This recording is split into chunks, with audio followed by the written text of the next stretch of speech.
Hello and welcome to The Shit Show. I am out here with no fucking makeup on. I've got my eyebrows and my eyelashes done, and that's a title. Haters will say it's fake. Here's a clip of my parents and my sister confirming that this happened. Did I or did I not resuscitate a sheep? You did. You did. Thank you. But it died 2 days later. Yes, okay, but I still, it happened. You just prolonged its suffering, really. Oh. It's real. Like, there's a bit of a spoiler in there, but it's real, it happened. So when I was 12, I was fucking obsessed with the TV show MASH, which fucking fly. You know, if you don't know what MASH is, it stands for Mobile Army Surgical Hospital. It's about people in a Mobile Army Surgical Hospital during the Korean War, and it's all about like surgeons and war and relationships and shit. And in this show, people get fucking resuscitated because it's the war. People die and they need to be brought back to life. So that's like a little preface. So one day, it was just me and my dad at home, and we needed to sort out our sheep. We had like, I think it was 5 sheep, and they were like relatively young. Usually when we like do anything with our sheep, we have a group of young ones and then we have like a few old ones in there, or a group of old ones, because the older ones, they know where we need them to go because, you know, they have memories of going there before. But we had 5 really young ones who didn't know shit about shit, so like they were going fucking all over the place. So we were taking them from the top paddock,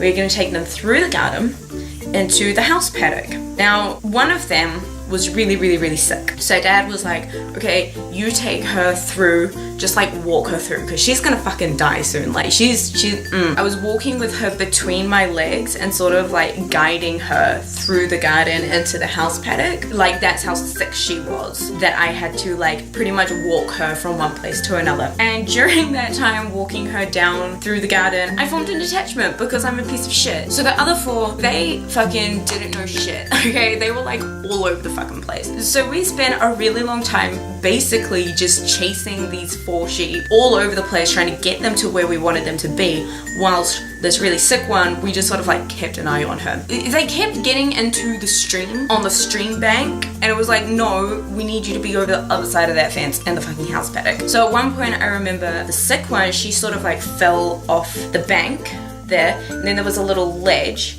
and then below it was the stream. She fell onto that little ledge. So she was just kind of chilling there, like she didn't mind being down there, but we were like, you can't be there, like, you know. So we pulled her up and then we were chasing everyone around the stream and shit. But eventually, after like ages of fucking chasing these bitches around, we got them into a place where there was the stream, the bank, and then just up there was the gate that we needed them to go through. They were right there, like it was a straight line, more or less, from where they were in the stream to the gate. So of course they started going the opposite way. I saw that they were going upstream, so I ran along the bank, jumped down onto this sort of like little area so that I could see straight up the stream. When I was down there, I saw that they weren't coming towards me anymore like I thought they were, because I was there to cut them off, and instead they were going up towards the gate. I jumped back onto the bank and I ran down there, and the 4 who were like okay, they were in the paddock where we wanted them to be, fucking finally. But the one who was sick, she was just sort of like lying on the bank, and this all happened within the space of like less than a minute. So she was like lying there, and dad was like,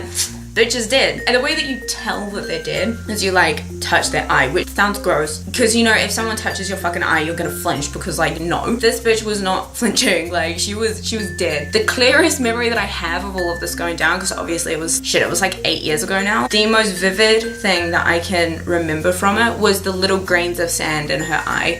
So this bitch was dead. I asked dad what had happened. He was like, she put her head under the water and she held it there until she drowned. She drowned herself. She wanted to die. TM. Relatable. And I was like, no, because you know, I formed that attachment to her while I was walking her from one paddock to the other through our garden, you know, like this bitch was my best friend. I was like, can I try to resuscitate her, because I've been watching MASH. On that show, what they do is they like punch them really hard a few times in the chest, and then they like do compressions. So I asked dad, I was like, can I try and bring her back? And he was like, yeah, whatever, it's not gonna fucking work, lol, fucking nerd. So he went to go and get the quad bike from where he had left it. And while he was gone, I knew where to find her heart between her legs and her chest. I moved her leg out the way, I punched it a few times, and then I started to do compressions. I kept doing that, I kept punching her, compressions, punching compressions. My dad came back with the quad bike. He came up, he saw, and he was like, oh, she's alive. And I was like, oh shit, I was not expecting that to work. While he was gone towards the end, just before he got back, she sort of started moving again. And I was like, oh, it's just like nerves. After animals die, you know, they have nerves. They're like twitch. So that's what I thought was happening with the sheep. But then my dad came back and he was like, she's fucking alive. So I was like, sweet, okay. So then I took her up to the top of the hill and that paddock. I had her like wrapped up in towels. We got out the heat lamp to keep her warm, and I had her butt like elevated so that the water would drain out of her, and I like nursed her back to health. So like I literally brought this bitch back from the dead. She did die a week later when it rained, but it was in a really nice, calm, safe place where a lot of our sheep give birth. So it was like sheltered and stuff, and it was a natural way for her to go. And her last memory was of that nice, calm, warm, soft place rather than the bottom of a fucking stream. Yeah, that's the story of how I resuscitated a sheep when I was 12. I don't really know how to end this. Thank you for watching. Feel free to like and subscribe if you liked it and if you want to subscribe. And I will see you next time. That was a weird one.